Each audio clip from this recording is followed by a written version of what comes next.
u to vreme nije bilo puno interesantnih stvari koje su ljudi mogli da pogledaju. Tako da su mi smo svirali u jednoj hali u Kijevu, koja prima 6.000 ljudi, i to smo svirali 3 dana po 2 koncerta dnevno. A uopšte nismo bili popularni tamo.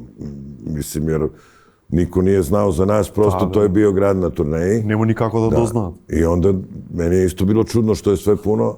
Onda su mi rekli da u to vreme uopšte oni nisu znali kad kupuju karte da li će da bude košarka ili će da bude neki ples. Nešto kim. Da, nešto im.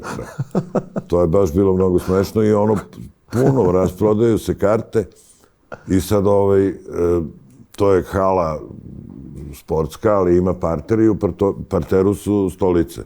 I tu ima jedno 2.000 ljudi dole. I pošto je bilo zabranjeno da se ustaje sa stolica, onda mi počnemo prvu, drugu pesmu, ustane jedna devojka i donese ružu i stavi na binu.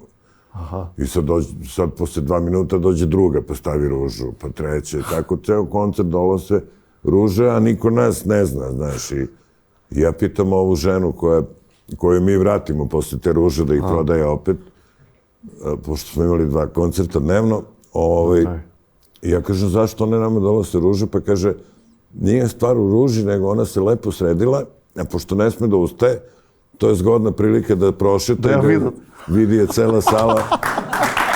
Bravo!